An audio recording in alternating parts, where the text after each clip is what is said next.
thinking, I'd like to introduce Paul Mathieu, a special potter whose insights and whose bravery has inspired many, many, many people. A very important contributor to our culture.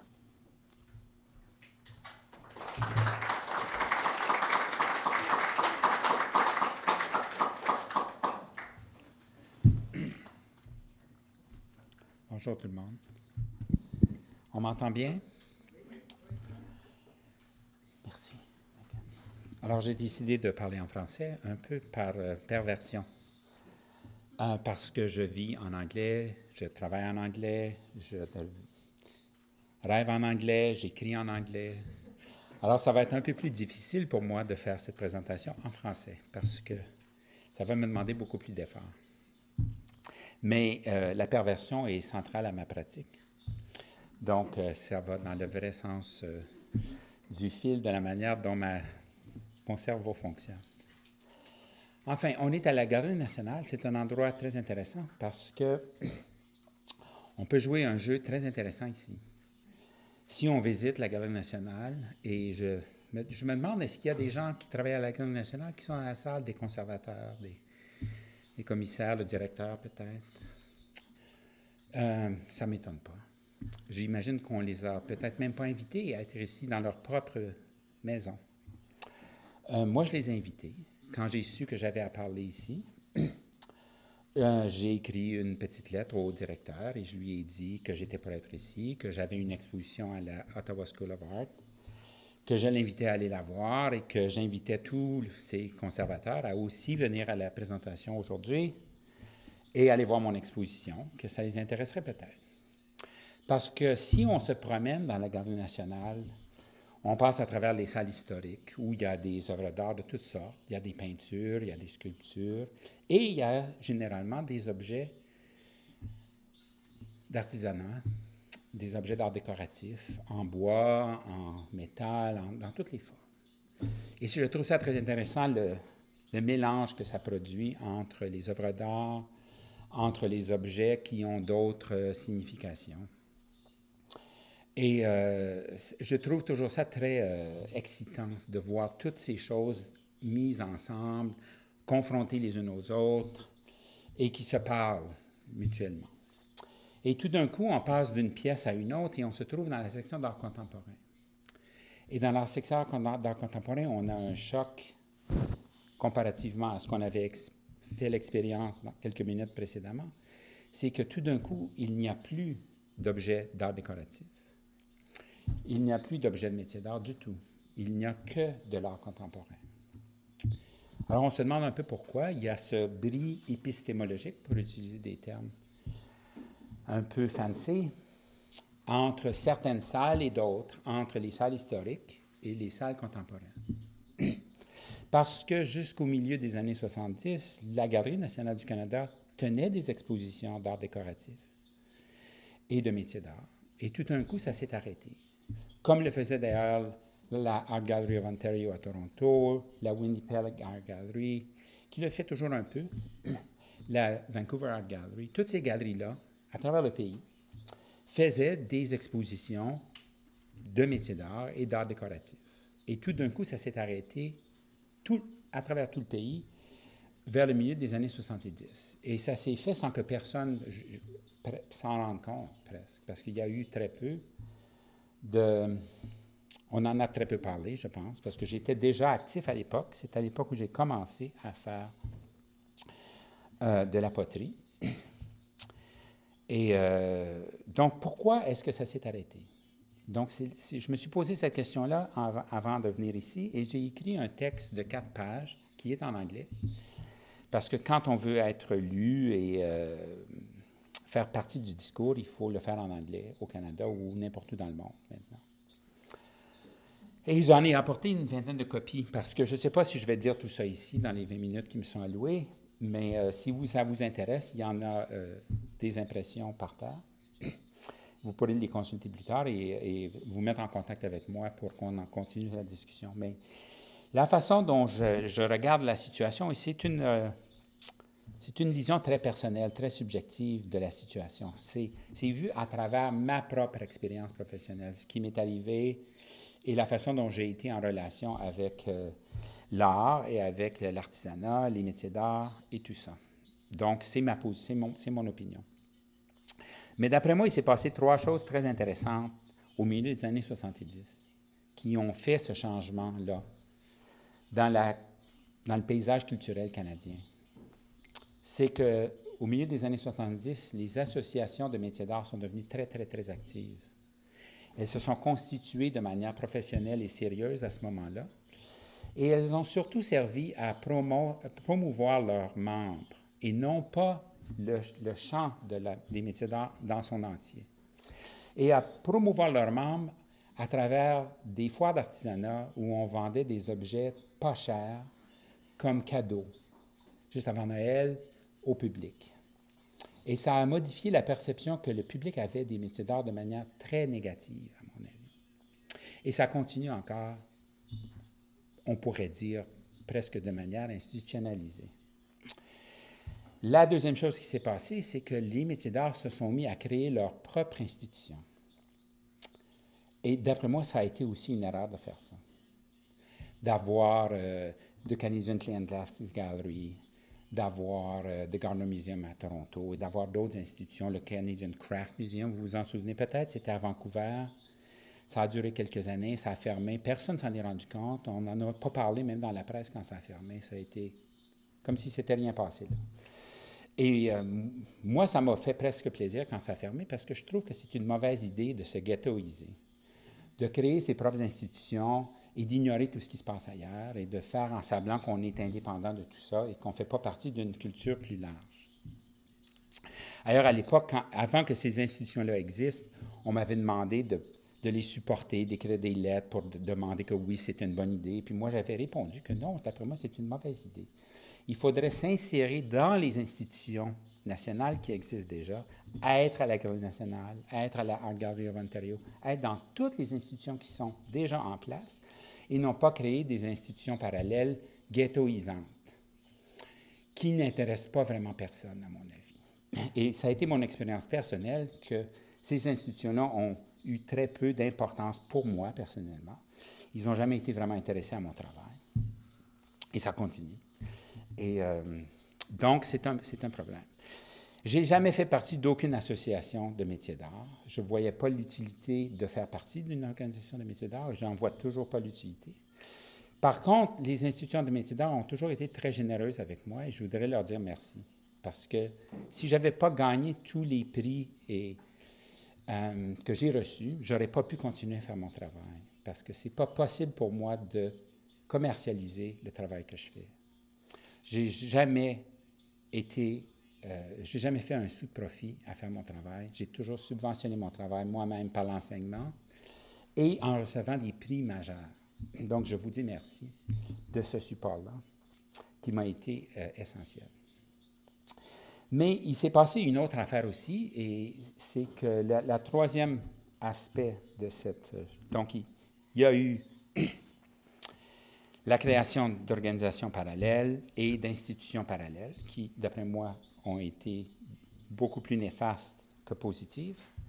Et il s'est aussi passé le phénomène de l'art contemporain.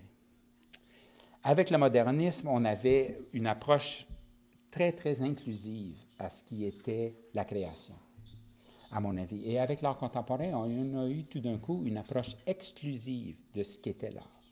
Et l'art contemporain, c'est aussi, d'une certaine manière, ghettoisé face à la culture. Et toutes les institutions sont devenues des institutions d'art contemporain.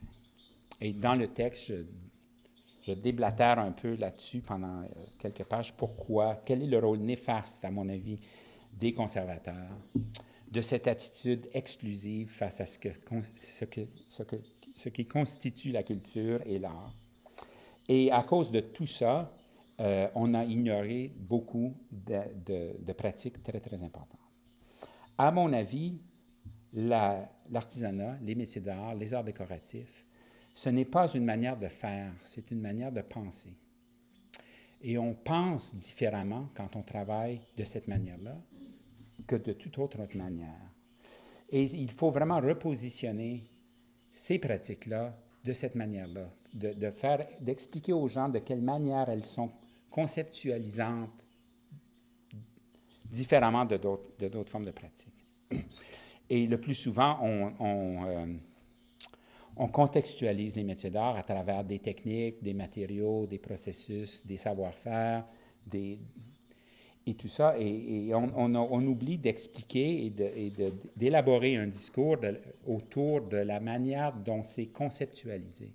De quelle manière est-ce qu'on pense quand on utilise ces pratiques-là et de quelle manière on pense quand on en fait l'expérience plus tard. Et d'après moi, ça, c'est essentiel. Que ça se passe pour qu'on modifie la perception négative, généralement négative, que la culture a de ce que l'on fait et certainement la réception qu'on reçoit par les institutions culturelles à travers le pays.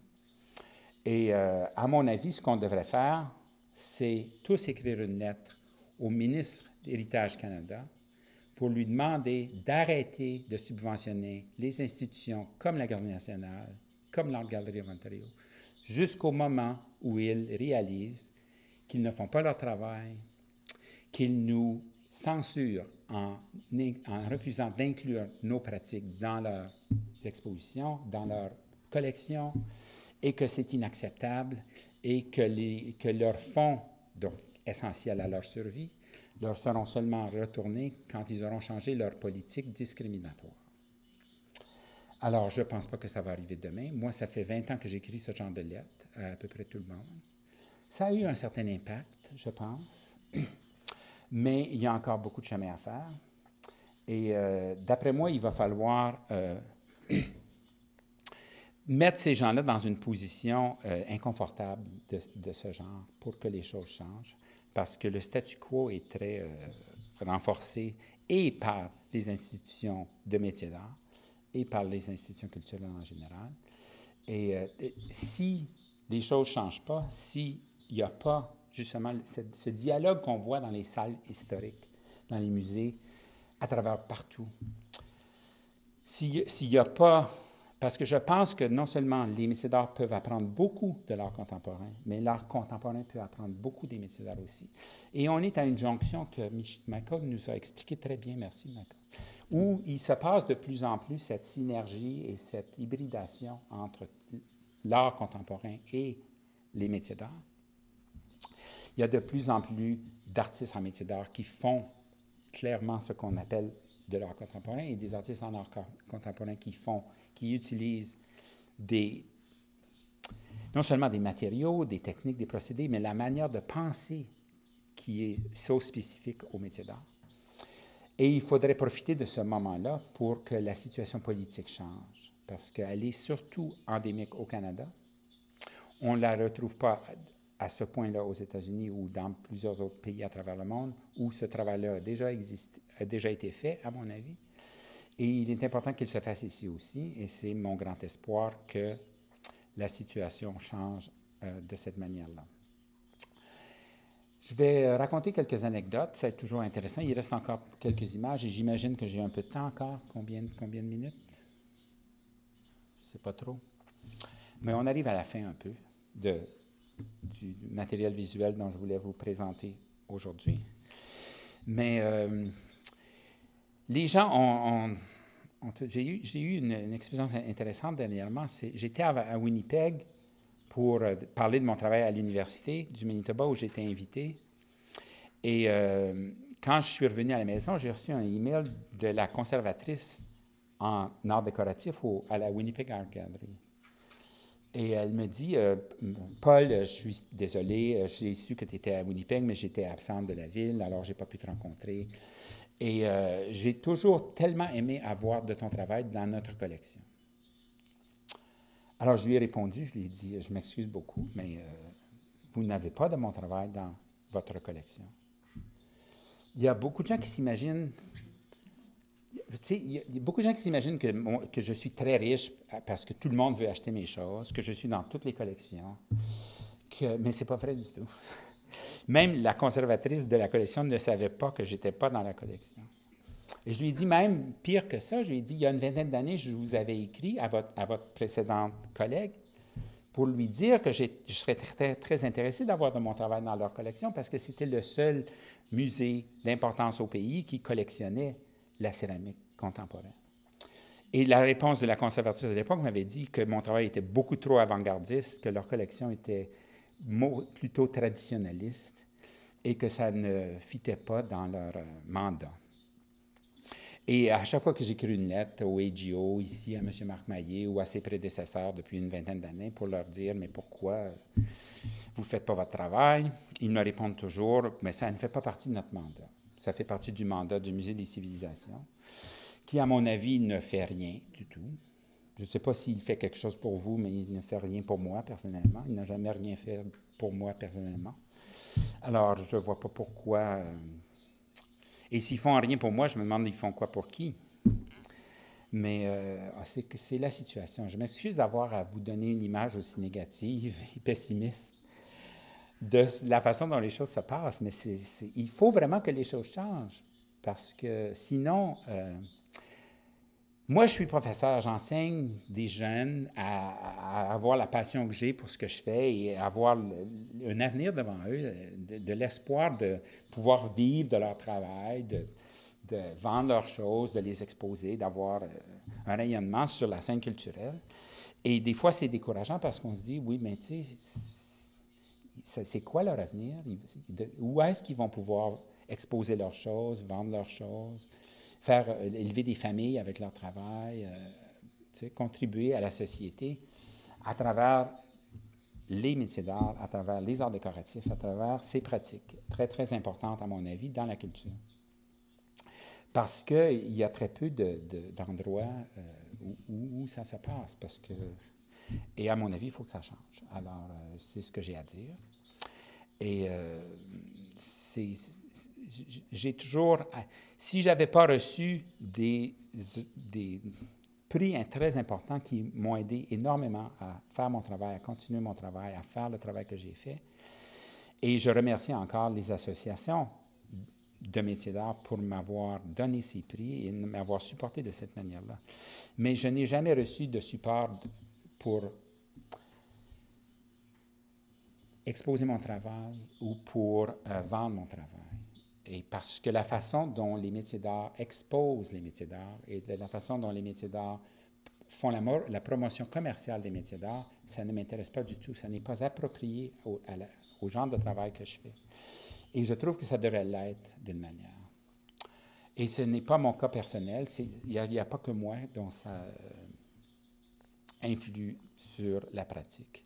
C'est un problème généralisé, à mon avis, et il faudrait que ça change à un moment donné. Est-ce que j'ai une autre anecdote à vous raconter? J'en ai beaucoup. J'ai eu des expériences très intéressantes à travers les années avec le milieu des métiers d'art. Je me souviens, au début des années 70, non, des années 80, je voulais aller faire des études de maîtrise aux États-Unis et je n'avais pas d'argent. Alors, j'étais allé voir Mme Watts à la Guilde canadienne des métiers d'art à Montréal, sur la rue Peel, avec mon travail. Et la conversation avait commencé de manière très sympathique. Elle me posait des questions. Et tout d'un coup, elle s'est mise à me dire que mon travail, c'était du kitsch, c'était de mauvais goût, que je devrais aller exposer ça dans les magasins portugais sur la rue Saint-Laurent avec les lampes de Capodimonte et tout ça. Alors, tu sais, j'ai dit, ici, c'est une personne qui représente les métiers d'art, qui est là pour moi, pour m'aider, pour me supporter, pour exposer mon travail, pour le vendre, tout ça. Et je lui dis que je suis intéressé à aller faire des études de maîtrise aux États-Unis, de continuer ma pratique, de continuer mon éducation. Et tout ce qu'elle a à dire, c'est de m'insulter.